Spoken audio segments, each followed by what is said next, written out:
வருகிற ஜூன் மாதம் கடைசியில் உலக ஸ்டார்ட் அப் மாநாட்டின் லோகோவையும் இணையதளத்தையும் இன்றைக்கு நம்முடைய மாண்புமிகு துணை முதலமைச்சர் அவர்கள் வெளியிட இருக்கிறார்கள். புத்தொழில் சூழலில் இந்திய அளவில் முதலிடத்தில் இருக்கும் தமிழ்நாட்டினை உலக தரத்தில் உயர்த்திட வேண்டும் என்ற நல்ல நோக்கில் உலக புத்தொழில் மாநாடு நடத்தப்பட இருக்கிறது.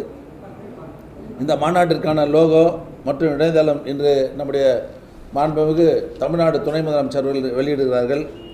கோயம்புத்தூரில் நடைபெறவுள்ள இந்த மாநாட்டில் சுமார் 3000 தொழில் முனைவோர்கள் பங்கேற்கும் வகையில் நடவடிக்கை வருகிறது. மேலும் 750 அரங்குகள் கொண்ட ஸ்டார்ட் அப் கண்காட்சி நடைபெற இருக்கிறது. இதில் புத்தொழில் முனைவோர்கள், உலக அளவில் உள்ள ஸ்டார்ட் அப்புகள், முதலீட்டாளர்கள், கல்வி நிறுவனங்கள், அரசு நிறுவனங்கள் என பல்வேறு துறையினர் பங்கேற்க கருத்தரங்கெல்லாம் நடத்தப்பட இருக்கிறது. மேலும் முதலீட்டாளர்களையும் ஸ்டார்ட் அப் நிறுவனங்களையும் இணைக்கும் நிகழ்வுகள், புரிந்துணர்வு ஒப்பந்தங்கள், புத்தொழில் தொடங்கும் ஆர்வமுள்ள மாணவர்களுக்கான வழிகாட்டுதல்கள் என பல்வேறு நிகழ்ச்சிகள் நடத்தப்பட இருக்கிறது. ஆக இன்றைக்கு இந்திய அளவில் முதலிடத்தில் இருக்கிற நம்ம ஸ்டார்ட் அப் உலக அளவில் நம்முடைய தமிழகம் முதன்மை பெறக்கூடிய அளவிற்கு நிச்சயமாக இந்த மாநாடு அமையும் என்பதை நாங்கள் உறுதியோடு சொல்ல விரும்புகிறோம். ஆக இன்றைக்கு இந்த நிகழ்ச்சியில் எங்களுடைய அழைப்பை ஏற்று இந்த லோகோவையும் வெப்சைட்டையும் வெளியிடுவதற்காக வருகை தந்திருக்கிற மாண்புமிகு தமிழ்நாடு துணை முதல்வருக்கு எங்களுடைய நன்றியை தெரிவித்துக் கொள்கிறோம்.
நன்றி ஐயா. இப்பொழுது மாண்புமிகு தமிழ்நாடு துணை முதலமைச்சர் அவர்களை உலக புத்தொழில் மாநாட்டின் இணையதளத்தை துவங்கி வைக்குமாறு பணிவன்புடன் கேட்டுக்கொள்கிறேன்.